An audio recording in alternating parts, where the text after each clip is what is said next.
Rebecca Manning, now 28, still experienced a sharp pain in her stomach as the end of the year approached. Sipping her cold coffee, she looked at her smartphone screen. 7 missed calls, all from her mother. Her apartment was small, but it was her own space. After graduating from university, she had just started working as a copywriter at an advertising agency, finally achieving financial independence. The job was busy but fulfilling. Having control over her own time was a luxury that, after years living with her family, seemed priceless. As she hesitated to answer the phone, Rebecca reminisced about past Christmases. They were supposed to be fun gatherings, but for her, they always followed the same pattern. While the adults laughed and shared wine, she was invariably tasked with taking care of her cousins. Over the years, it had become an obligation, a right her family took for granted without considering her feelings. Rebecca put down her coffee cup, took a deep breath, and answered the phone. "You finally picked up," said her mother, Debbie, her voice carrying its usual hint of mild reproach. "I called you several times." "I was at work, Mom." In reality, she had noticed the calls after work was already over. She just wanted to delay talking to her mother. "What are your plans for Christmas?" Debbie asked. Her voice had a scheming tone, and Rebecca grew wary. Usual stuff, planning to go to the family home like always. "Well, this year is going to be a bit different." "What do you mean?" Rebecca frowned. "Aunt Sandra has come up with a wonderful idea. All of us adults are going on a Caribbean cruise from Christmas to New Year's Day." "Isn't that great?" While she said all of us, it was clear Rebecca was not included. "Me too?" She checked. "Oh, about that." Debbie hesitated. "You have a different important role." Rebecca's stomach tightened further. What role? Taking care of Nicole, Chris, and Alex. They're still too young for a cruise. Wait, so you want me to look after an 11-year-old, an 8-year-old, and a 4-year-old for a whole week while everyone else sunbathes and sips cocktails in the Caribbean? Don't put it like that. You get along well with the kids, and you don't have plans for Christmas anyway, right? Plus, you don't have your own kids, so this will be a good experience for you. Rebecca felt a shiver of anger. "Mom, I have my own life. I have plans with friends and work deadlines. But it's for the family. Besides, the tickets are already bought. They're non-refundable." Rebecca fought the urge to hang up, maintaining her composure. "When were you planning to consult me? Or did you assume I'd just agree? Of course I didn't think you'd say no.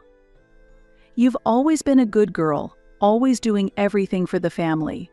Mom, I'm not a child anymore." Rebecca spoke calmly. "I have the right to control my own time. I'm saying no." There was a pause on the other end. "Rebecca, don't just think about yourself. This is supposed to be a special vacation for the whole family." "Except for me," Rebecca retorted. "I can't believe your selfishness is ruining everyone's fun plans." "Selfish? You're the ones who planned without consulting me, expecting me to be happy to sacrifice a whole week. Isn't that selfish?" "That's enough. I'll get your father to call you. You'll listen to him." Before the call ended, Rebecca declared, "If I'm expected to babysit, I won't be coming home for Christmas." It was unclear if her words reached her mother. That night, Rebecca felt restless in her apartment. Her phone rang continuously with calls from her parents, all of which she sent to voicemail. There was also a short text from her Uncle Richard. "Rebecca, won't you think about the family?" She smirked with disdain. "In my family, thinking about the family always meant sacrificing myself to fulfill the wishes of others." Sitting on the sofa, Rebecca called her friend Gina. She was well aware of Rebecca's family situation. "So, are they trying to make you babysit again?" Gina asked immediately after answering the phone. "This time it's different." I said no. "I don't have to go along with what they decide on their own." "Good for you. You've always been too accommodating to them. You have the right to have time for yourself. But it seems they haven't given up yet, Rebecca sighed. My dad keeps calling. Don't answer, Gina advised. Your answer isn't going to change, right? They're just trying to change your mind. Thank you. I'm not wrong, am I? Absolutely not, Gina asserted. You're an adult. You have the right to have your decisions respected. After hanging up, Rebecca boldly answered a call from her father. Dad, my answer hasn't changed, she stated without preamble. Rebecca, James's voice was calm. We just want you to show some compassion for the family. Me, lacking compassion? You guys don't respect my time or plans. All right, let's spend this year apart then. But could you come just for Christmas morning? The kids really want to see you. Rebecca was skeptical, but her father's proposal sounded reasonable. All right, I'll come for Christmas morning only. But stop asking me to babysit. I promise. Thank you, Rebecca. After hanging up, Rebecca was slightly uneasy. It felt unnatural how easily her father had acquiesced. However, she was satisfied that she had made her boundaries clear. In the weeks leading up to Christmas, Rebecca kept contact with her family to a minimum. Only occasional text messages came through, and there was no more talk of babysitting. She was relieved, yet couldn't shake the suspicion that something was off. On Christmas Eve, before going to bed late, she texted her parents. I'll arrive around 11 tomorrow morning. Merry Christmas. The reply came quickly. It was from her mother. Understood, Rebecca. Looking forward to seeing you tomorrow. Rebecca smiled. Her relationship with her family had been complicated for a long time, but she was ready to reconcile in the spirit of Christmas, while still maintaining her boundaries.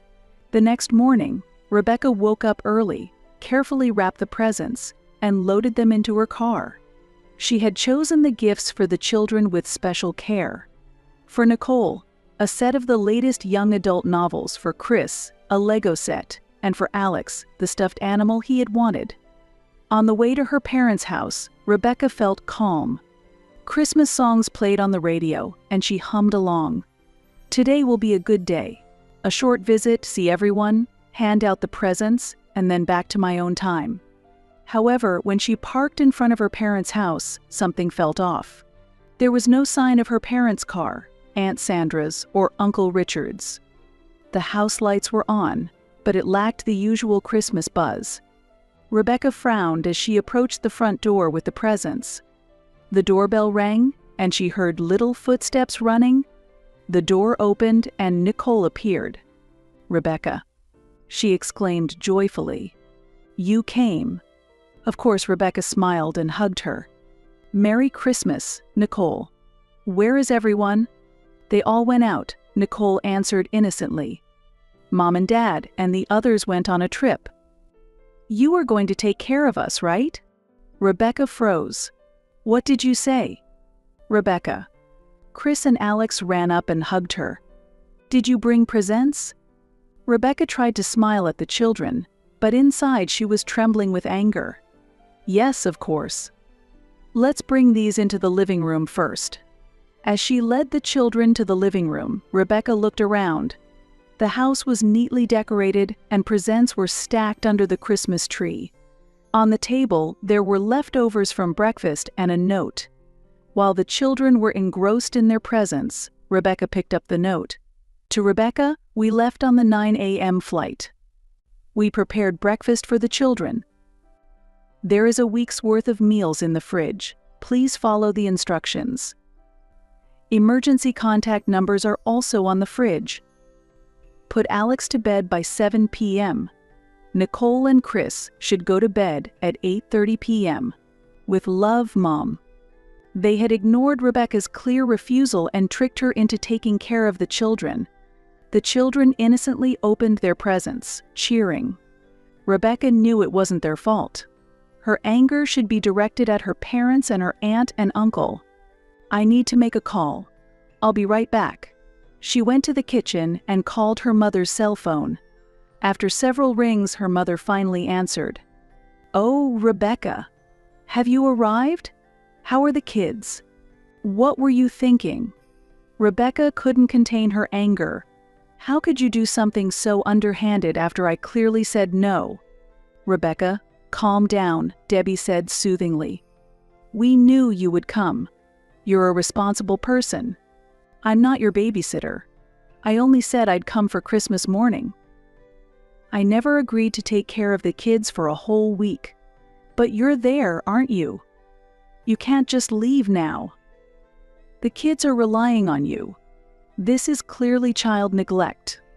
Rebecca's voice turned cold. "Do you know what would happen if I called the police?" There was a gasp from the other end of the line. "You wouldn't do that, would you? Want to try me? If you're not back soon, the next call I make will be to the police." "Wait." Debbie panicked. "We're still at the airport. The flight hasn't left yet. Then cancel it and come back. I'm staying here for 1 more hour. If you're not back by then, I'm taking the kids to the police station." "Rebecca, please." 1 hour, Rebecca repeated and hung up. With her heart pounding, Rebecca returned to the children. "Hey everyone, your dad and the others will be back soon. Why don't we have some fun until then?" The children eagerly agreed. Rebecca played board games with them, read Christmas stories, and ate cookies. She made sure not to let her anger show to the children. 45 minutes had passed since her ultimatum. She was contemplating whether she should really call the police. But it turned out to be unnecessary. 50 minutes later, she heard cars approaching, and from the window, Rebecca saw her parents' car and the cars of Aunt Sandra and Uncle Richard arrive. "Look, everyone's back." The children ran excitedly to the door.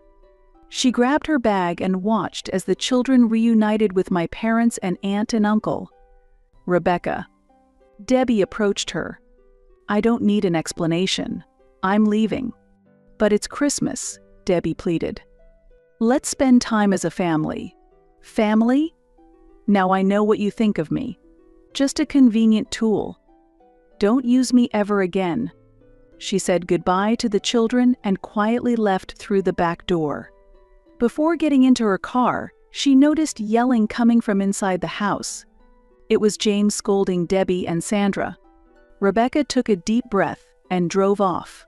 Her heart was a mix of anger and sadness, but she also felt a strange sense of liberation. She had finally stood up for herself.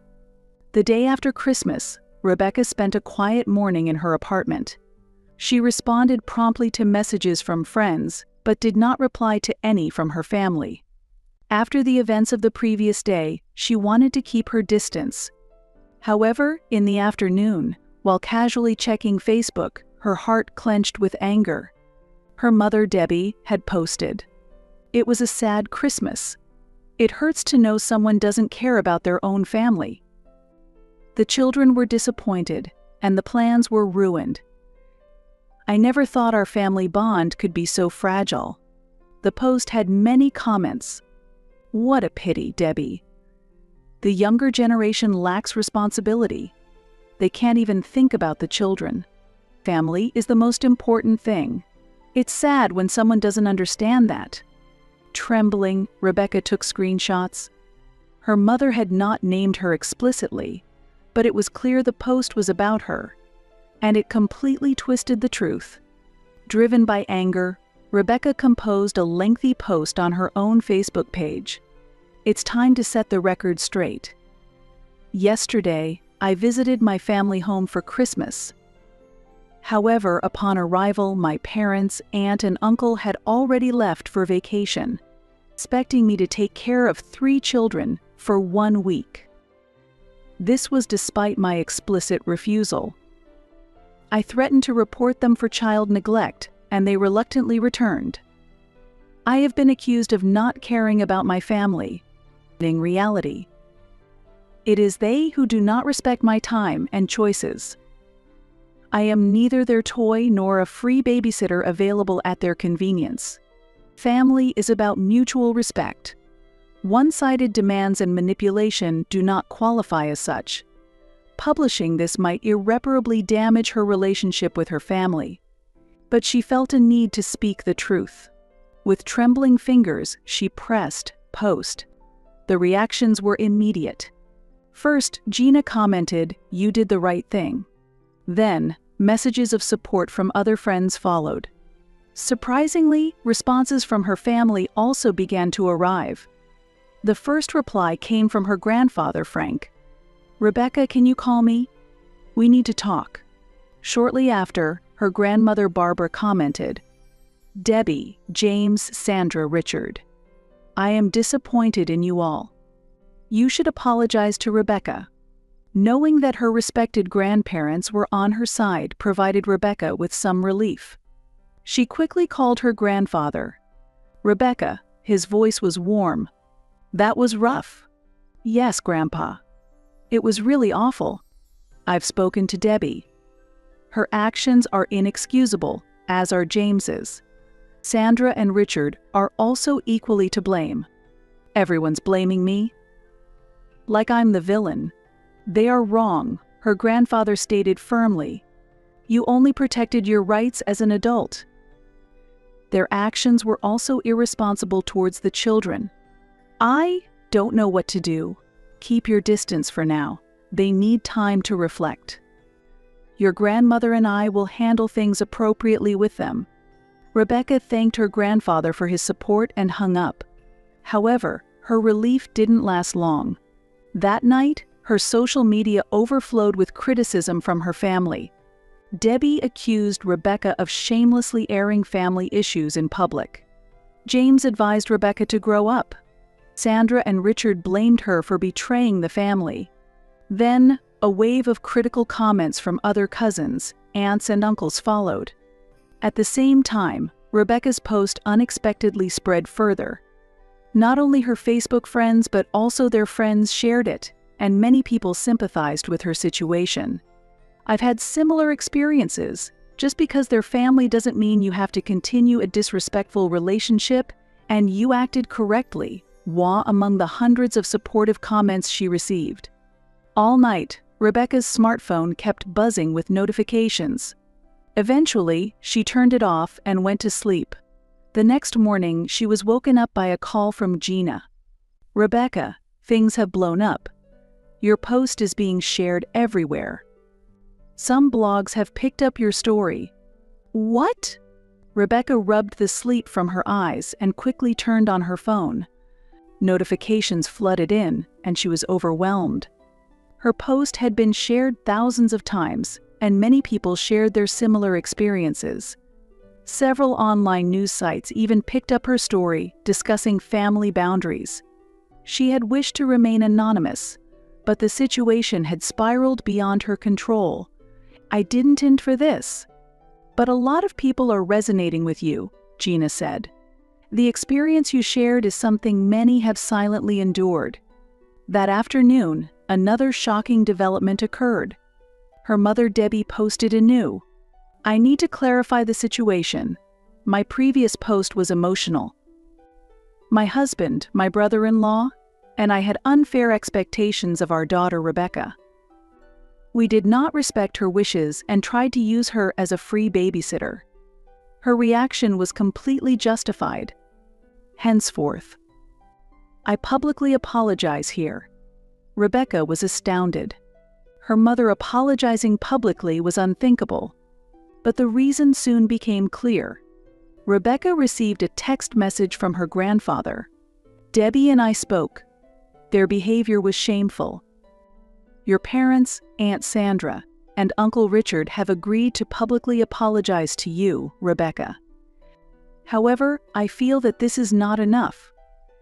They have been using you for a long time. I think we should consider taking this matter to a legal standpoint." Rebecca frowned. A legal standpoint? She thought that might be going too far. However, her opinion quickly changed. That night, Rebecca continued to ignore calls from her mother but decided to open an email from her father. The contents infuriated her. "Rebecca, we have apologized publicly. But you also need to reconsider your actions. Threatening to call the police for child neglect is excessive.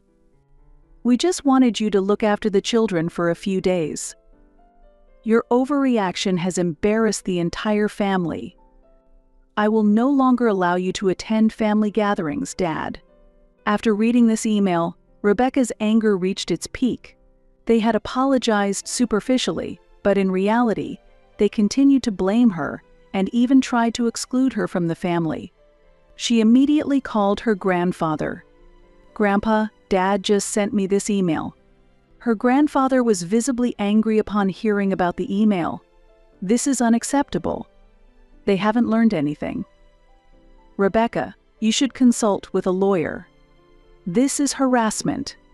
Encouraged by her grandfather's advice, Rebecca met with a family law attorney the next day. The lawyer listened carefully to her situation and pointed out that the issues were more serious than Rebecca had initially thought.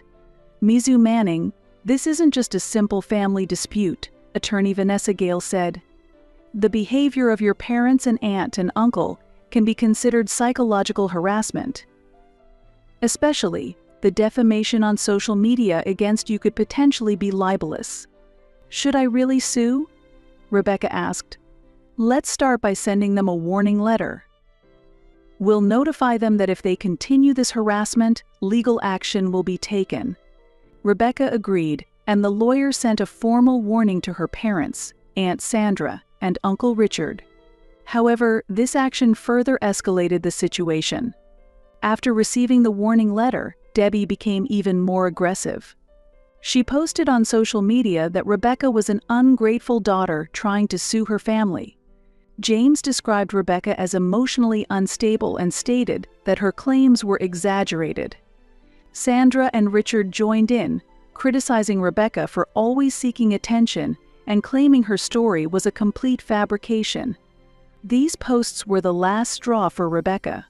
She consulted with her lawyer again and decided to file a lawsuit for defamation and emotional distress. "Ms. Manning, I understand this decision isn't easy," Attorney Gale said kindly, "but it's necessary to protect you." On the day the lawsuit was filed, Rebecca was overwhelmed with mixed emotions. She loved her family, but their actions were unforgivable. This was not just a one-time event, but a pattern of exploitation and lack of respect that had gone on for years. Her grandparents fully supported Rebecca's decision. They even offered to testify on her behalf in court. Nicole, Chris, and Alex were too young to fully understand the situation, but Rebecca continued to communicate with them, showing her love. The legal proceedings lasted for months. During this time, Rebecca's family relationships completely fractured. Her parents, Aunt Sandra, and Uncle Richard cut off contact with her, while the rest of the family was forced to take sides. Many relatives sided with her parents due to family unity, but her grandparents and a few cousins supported Rebecca. The trial progressed more quickly than expected. Rebecca's lawyer clearly presented the long-term pattern, the Christmas incident, and the subsequent harassment on social media. The testimony of her grandparents was particularly effective, as they detailed the history of how Rebecca had been treated within the family. The most shocking evidence was the screenshots of social media posts by Debbie, James, Sandra, and Richard, and records of the insulting messages they had sent to Rebecca. These clearly demonstrated malicious harassment. The judge ultimately recognized Rebecca's claims, issuing a restraining order against her parents and aunt and uncle, and awarded significant damages for defamation and emotional distress. Furthermore, they were ordered to retract their false online statements about Rebecca and post an official apology. The court finds that the actions of Debbie Manning, James Manning, Sandra Miller, and Richard Miller constituted clear harassment of Rebecca Manning and caused severe emotional distress, the judge stated sternly. Family relationships should be based on mutual respect, and the defendant's actions have violated this fundamental principle. As she left the courtroom, Rebecca felt a complex mix of emotions. She had won her case and successfully defended her boundaries, but she also felt sorrow for possibly losing part of her family forever. "You did the right thing," her grandfather said as he hugged her. "Time may heal some things, but you always have the right to know your worth and protect your dignity." Several weeks after the verdict, the lives of Rebecca's parents and aunt and uncle changed drastically. The trial was covered by the media, severely damaging their reputation in the community. James lost the trust of his colleagues and was pushed into early retirement from the company where he had worked for 35 years. Debbie was asked to resign from her position in the PTA and completely lost her standing in the community she belonged to. The couple became socially isolated and began living a life far from their previous luxuries. The small store run by Sandra and Richard saw a decline in customers, and they began facing financial difficulties. The poor reputation from social media spilled over into the offline world, and one by one, their regular customers left. Within 6 months, they were forced to close the store. They fell behind on their mortgage and eventually had to move to a cheaper apartment in the suburbs. Rebecca maintained a careful relationship with her grandparents and the children, but had no contact with her parents or aunt and uncle. When Nicole turned 18, she left her parents' house and moved in with Rebecca. Chris and Alex gradually began to distance themselves from their parents as well. Their care, it seemed, had been left to outside babysitters since Rebecca left. 10 years later, Rebecca had a successful career and was surrounded by her true family, her husband and daughter she had chosen herself. She had gained her freedom for the first time by breaking away from her biological family. Occasionally, the pain of the past would hit her, but each time, she reassured herself that her choices were right. "I have no place in my life for those who treated me like a tool," she told her therapist. "It might sound harsh, but it was necessary to protect myself." The wounds inflicted by her family never fully healed, but Rebecca continued to walk her path with pride. The fate of her parents and her aunt and uncle served as a harsh lesson to those who continuously exploit others.